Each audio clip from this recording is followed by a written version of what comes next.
谁能想到，泰国王室最让全网操碎心的呆萌小王子提邦公，一夜之间彻底颠覆了所有人的印象。就在8月6号，曼谷市中心的 Phongchit 轻轨站，好多路人当场就看愣了。平时出现在官方镜头里，永远站得笔直，表情拘谨，连站位都要旁人悄悄提醒的王储第一顺位继承人，居然牵着一个年轻女孩的手，大大方方站在人群里，跟围过来的市民笑着打招呼。没有前呼后拥的仪仗，没有森严的安保隔离，就像普通的20出头小伙子带着女朋友出来逛街。最绝的是，面对大家好奇的目光，他半点没躲没藏，直接指着身边的女孩跟所有人介绍，她是我的朋友，我们目前正在了解中，我正在追求她呢。一句话说完，现场直接炸了。想当年怕公主跟恋人相守10几年，到死都没敢公开一句名分，施妮娜贵妃得宠那么多年，名分说废就废，半分由不得自己。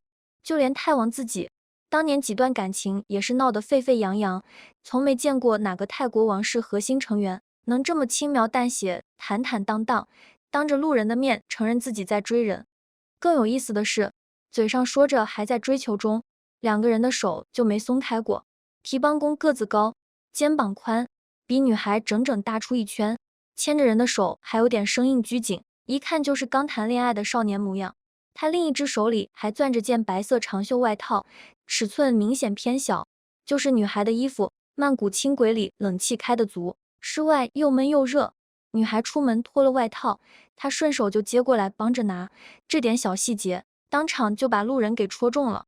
身边还跟着个半大的小男孩，大家猜是女孩的亲弟弟。合着这哪里是普通约会，这是连女方家人都带上了，摆明了不是随便玩玩，是正正经经相处，奔着认真去的。当天这组照片一流出来，泰国社交平台直接刷屏，所有人都在说同一句话：提邦公这是突然开窍了。以前那个连王室大典都能走神站错位，要施妮娜贵妃悄悄拉一把的憨小子，怎么转眼就成了会照顾人、敢担事的大男孩了？还记得今年6月帕公主的守灵仪式上，他曾在全国直播的镜头前连出2次状况。进场时走错行进路线，要靠斯蕊范公主伸手拽一把才找对位置。进献僧袍时，又把本该竖向摆放的僧袍横着放了下去，急得旁边的白发侍从连连比划手势，连泰王都忍不住隔空抬手提示。那时候全网都在议论，说这位小王子连最基础的丧仪流程都记不住，未来怎么扛得起王位？可谁也没料到，仅仅2个月过去，他就能独当一面完成整场宗教公务。连最挑剔的王室评论人都不得不承认，这个曾经被贴上呆萌标签的年轻人，正在肉眼可见的成熟。更耐人寻味的是，这次和女孩约会出行，他没有选择王室专属车队，也没有封路清场，而是像普通人一样坐 BTS 轻轨出行。这在泰国王室核心成员里极为少见，以往哪怕是旁支公主出门，也大多是专车接送，安保随行。提邦公作为第一顺位继承人，愿意带着女友挤轻轨、逛商圈，主动融入普通民众的生活，既是少年人谈恋爱的随性，也是一种刻意的亲民姿态。他好像慢慢摸透了和民众相处的方式，不用端着王子的架子，真诚一点，接地气一点，反而更能拉近距离。好多人第一反应都是扒这个女孩的身份，说出来可能出乎所有人意料，这个能让王储当众表白的姑娘，既不是泰国名门望族的千金，也不是贵族圈里的名媛，甚至连泰国人都不是，她是日本籍。从路透的照片看，女孩留着清爽的齐肩短发，穿一条简单的蓝色背心连衣裙，皮肤白，眼睛弯，笑起来甜甜的，五官柔和圆润，没有攻击性，是那种看着特别舒服、特别有福气的长相，跟苏提达王后的英气端庄、希拉米王妃的惊艳古典完全不是一个路子。泰王马哈这辈子选伴侣的审美向来很固定，要温婉端庄，要自带贵气，最好还能带点英气，撑得起王室场面。当年的宋莎瓦丽王妃是玉坤家族的嫡女，自带名门气场。希拉米是标准的古典鹅蛋脸，柔柔弱弱，我见犹怜。苏提达王后更是空姐出身，仪态端庄，进退有度，往那一站就是正宫范儿。可到了提邦公这儿，审美直接拐了个弯，他就喜欢这种清爽干净、甜甜蜜蜜的普通女孩，没有珠光宝气，没有世家架子，站在他身边安安静静的，像个邻家妹妹。不少王室观察人士分析，这份审美偏好恰恰是他成长经历的投射。提帮公从小在规矩堆里长大，见多了王室里的算计、体面，身不由己，反而最向往这种简简单单、干干净净的感情，不用考虑家族利益，不用权衡权力格局，就是单纯的喜欢，单纯的想对一个人好。可问题恰恰就出在这儿，王室的婚姻什么时候轮得到喜欢说了算？尤其是他提帮公是太王唯一承认的儿子，是王位第一顺位继承人，他的婚事从来都不是他一个人的私事。泰国不少关注王室动态的民众心里，都默认了一个准王妃人选，就是玉坤家族的普里玛小姐。玉坤家族是什么分量？那是泰国王室最核心的外戚势力，树大根深，军政两界盘根错节几十年。当年的失利吉王太后是玉坤家的女儿，泰王的原配宋沙瓦丽王妃也是玉坤家的嫡女，几代人跟王室联姻，早就绑成了利益共同体。普里玛是玉坤家族纳瓦潘王子的大女儿，2006年出生，比提帮公小1岁，年龄刚好般配，出身正，家教好。这段时间频繁出现在王室活动上，官方镜头好几次特意给到他和提帮公同框的画面，明眼人都看得懂，这是在提前铺路，等着水到渠成敲定联姻。这位普里玛小姐这段时间的出镜率也确实耐人寻味。7月底，泰王生日庆典的功德仪式上，她作为玉坤家族的青年代表受邀出席。官方发布的现场照片里，特意给到她和提帮公同框的特写镜头。提帮公从他身边走过时，镜头特意放慢了速度，两人还短暂点头致意。当时就有不少王室粉丝解读，这是官方在悄悄预热，有意让民众提前熟悉这位未来的准王妃。按照泰国王室的传统操作，储君联姻前往晚会先安排双方多次同框出席活动，慢慢铺垫舆论基础，等时机成熟再正式官宣。如果不是这次日本女孩的恋情突然曝光，按部就班走下去，普里玛大概率会是那个名正言顺的王储妃。尤其是今年6月帕公主走了之后，所有人都知道提帮公的位子看着稳，实则根基空了一大块。以前有帕公主在，她是玉坤家族的血脉，是军方认可的上将，是民众心里的定海神针，有她帮着弟弟镇场子搭人脉，提帮公哪怕慢点长大也没关系。可现在帕公主一走，玉坤家族和王室之间最结实的纽带断了，军方的态度模棱两可，海外那4个被废的王子还虎视眈眈，提帮公一个21岁的年轻人，没军功没政绩没根基，拿什么稳住局面？最省事也最管用的办法就是联姻，娶了玉坤家的女儿，等于直接把老贵族、军方势力全拉到自己这边，王位瞬间就稳了大半。这是几百年来泰国王室屡试不爽的规矩，也是所有人都觉得顺理成章的剧本。谁能想到提帮公根本不按剧本走，大家都等着他娶个贵族千金巩固权力，他转头牵了个日本普通女孩的手，大大方方昭告天下，我在追他。这一下直接把所有人都打懵了。有人可能会问，不就是谈个恋爱吗？至于这么大惊小怪，王子就不能自由恋爱了？还真不能这么简单算。因为泰国王室有一条传了快100年的铁律，王室核心继承人绝对不能和外国人结婚，谁要是敢破这个规矩，直接剥夺所有头衔，放弃全部继承权，代价大到你承受不起。这条规矩是拉玛6世当年亲自修订的，从那以后就没松过口。最有名的前车之鉴就是泰王的亲大姐乌汶勒公主。当年乌汶勒是老泰王普密蓬的长公主，从小集万千宠爱于一身，聪明漂亮，还是理工科的高材生。可她在美国读书的时候，爱上了美国同学彼得·詹森，非要嫁给他。王室百般劝阻，告诉她嫁外国人就要放弃公主头衔，放弃继承权。她不听，铁了心要追爱情。最后普密蓬国王震怒，直接褫夺了她所有王室身份，整整8年不许她踏回泰国一步。后来她婚姻破裂，丈夫出轨，带着3个孩子狼狈回国，就算父亲心软恢复了她的公主待遇，可她这辈子也再也碰不到核心权力，只能做个闲散公主，娱乐圈、慈善圈折腾来折腾去，永远站在王室边缘。连公主都要付出这么大的代价，更别说提帮宫这种王位继承人了。他要是真敢娶个日本女孩，等于主动放弃继承权。几十年的布局，太王的培养，所有依附他的势力，全都打了水漂。有人可能会说，海外那4个王子不也娶了外国人吗？怎么没事？那是因为他们早就被废了。当年于瓦达出轨事发，太王直接把4个儿子全剥夺了头衔，驱逐出境，终身不许回国。他们本来就没了继承权，娶谁自然没人管。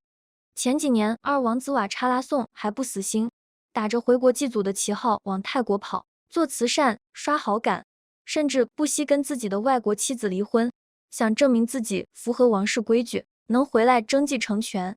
结果呢，太王连面都不见，直接一张驱逐令把他打回原形，连王室海报上都把他们标成王室叛逆，半分余地都没留。连离了婚想回头都不行，足以见得这条规矩有多硬。所以提帮宫这段恋爱，看着是甜甜蜜蜜的少年心事，实则踩在了王室最敏感的红线上。往前一步是爱情，退后一步是王权，中间隔着的是几百年都没人能打破的祖宗家法。很多人都在问，提帮宫看着老老实实的，怎么突然这么赶？其实你回头看他这21年的人生，就一点都不奇怪了。他是太王老来得子，出生的时候集万千宠爱于一身。生母希拉米王妃当年宠冠后宫，他小时候就是宫里的小霸王，活泼爱笑，调皮得很。可9岁那年，希拉米因为家族贪腐案被废，削发为尼进了寺庙。一夜之间，他从最受宠的小王子变成了没妈的孩子。从那以后，他就沉默了很多。父亲常年待在德国，身边的人来来去去，要么是冲着他王储身份来的，要么是奉命照顾他的侍从。真心待他的人太少了，怕公主疼他，可怕公主肩上担子重，公务忙，不可能时时刻刻陪着他。是妮娜贵妃照顾他的饮食起居，可是妮娜自身难保，起起落落好几次，能护着他平安长大就不容易了。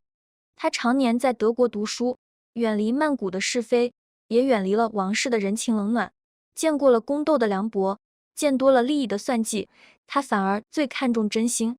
你看他这次公开恋情的样子，坦坦荡荡，不藏不掖，主动把女孩介绍给路人，既是给女孩安全感，也是给这段感情一个名分。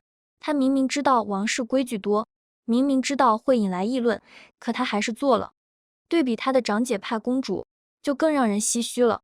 帕公主跟帕里塔特少将相守10几年，两个人感情深厚，连家人都默认了。可就是因为公主结婚就要丢头衔、丢权力，为了王室责任，为了辅佐弟弟，帕公主一辈子都没敢公开这段感情。直到她去世，太王才破例让帕里塔特送灵升军衔，给了个迟来的认可。一辈子的感情，到死才敢摆到台面上，有多遗憾？提帮宫显然不想走姐姐的老路。她21岁，正是敢爱敢恨的年纪，她不想像姐姐那样把一辈子都活成责任和规矩，到老了只剩一身遗憾。所以他哪怕知道有阻力，也要大大方方承认，痛痛快快爱一场。有人说他不懂事，说他任性，可换个角度看，这难道不是最难得的真诚吗？王室里的人，个个都懂权衡，个个都会算计，人人都戴着体面的面具，反倒是这个一直被骂呆萌、反应慢的小王子，活得最通透，最实在。喜欢就是喜欢，没必要藏着掖着。想对一个人好，就大大方方对他好。这份少年人的赤诚，在深宫里反而比任何权谋都珍贵。现在所有人最关心的问题就是，太王会是什么态度？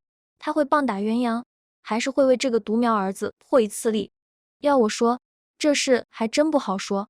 因为太王马哈这辈子最不缺的就是打破规矩。当年他是王储，父母给他安排了玉坤家的表妹宋莎瓦丽，所有人都觉得他会安安分分守着正妻，稳固王位。结果他偏不，爱上了女演员于瓦达，连生4个儿子1个女儿，硬生生把原配逼得独守空房，最后离了婚。后来他爱上希拉米，不顾他出身平民，力排众议把他接进宫，生下提帮宫。再后来，他登基刚3个月，就打破泰国87年没有贵妃的传统，册封施妮娜，上演一夫二妻的戏码，惊掉了全世界的下巴。泰王这个人，从来不爱按常理出牌，规矩是死的，人是活的，只要他想做，就没有不敢破的规矩。当年他能为了自己的爱情打破一夫一妻的传统，现在会不会为了唯一的儿子，再破一次不许娶外国人的规矩？还真有可能。毕竟提邦公是他唯一承认的儿子，是王室唯一的男性继承人，真要是逼狠了，儿子放弃继承权，难道要把王位传给旁支？总不能真让海外那4个叛逆儿子回来吧？那更不可能。而且你仔细品，提邦公能这么大方方公开恋情，身边带着侍从安保，全程没人拦着，没人挡着。要是没有泰王的默许，他敢吗？说白了，这说不定就是一次试探，先让提邦公把恋情放出来，看看民众反应，看看各方态度。要是民众接受度高，觉得王子真诚接地气，好感度不降反升，那后面就有操作空间。要是反对声太大，再慢慢冷处理也不迟。至于后宫2位关键人物的态度，就更有意思了。施妮娜贵妃肯定是站提邦公这边的，她从提邦公几岁就开始照顾，一手带大，感情比亲母子还深。提邦公开心，比什么都重要。再说了，只要提邦公能顺利继位，他后半辈子就有依靠。儿子喜欢谁，他肯定顺着儿子来，绝不会在这种事上添堵。苏提达王后的态度就微妙了，她是王后，要考虑王室的体面和大局，联姻稳局肯定是最稳妥的选择。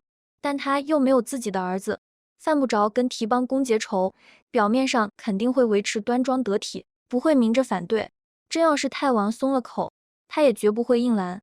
最难办的其实是玉坤家族，本来板上钉钉的联姻，现在突然冒出来个日本女孩，等于直接打了玉坤家的脸。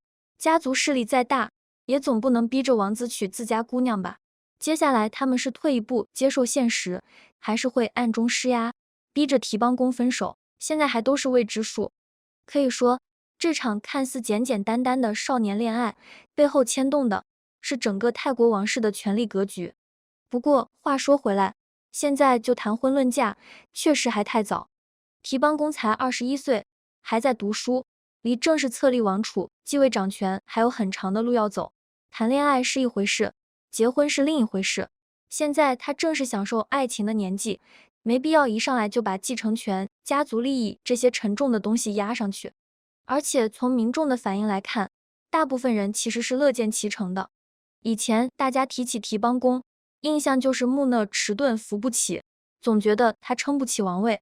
可这次恋情一曝光，反而让大家看到了他的另一面，温柔、绅士、有担当、真诚坦荡，会帮女孩拿外套，会大方介绍对方给大家认识，会照顾女方的家人，这些小细节比任何官方通稿都拉好感。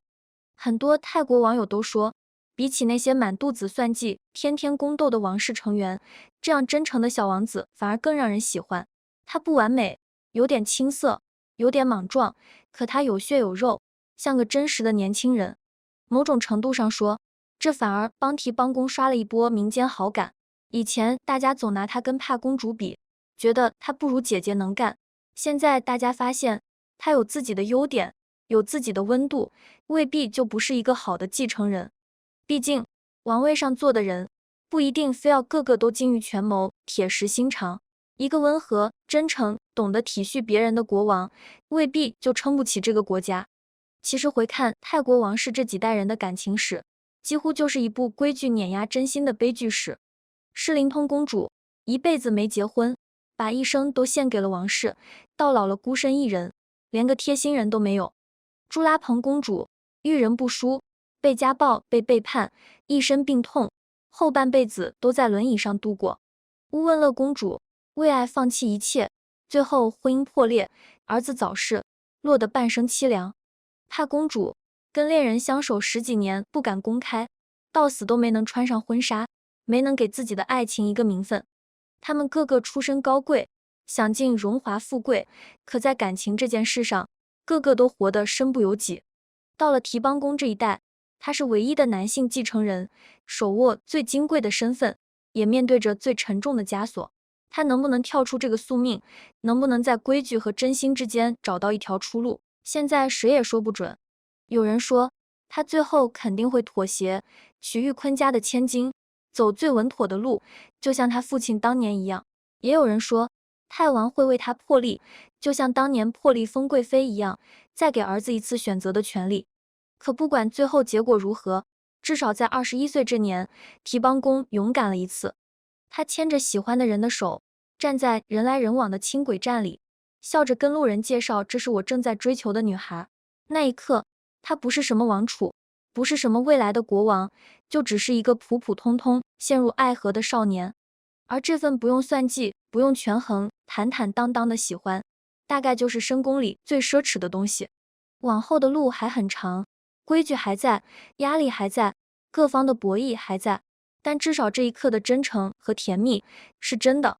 只希望这个从小没了母亲陪伴，在规矩里长大的小王子，最后能得偿所愿，不用像长辈们那样带着一身遗憾过完一生。毕竟王冠再重，也不该压灭人心里最本真的温度。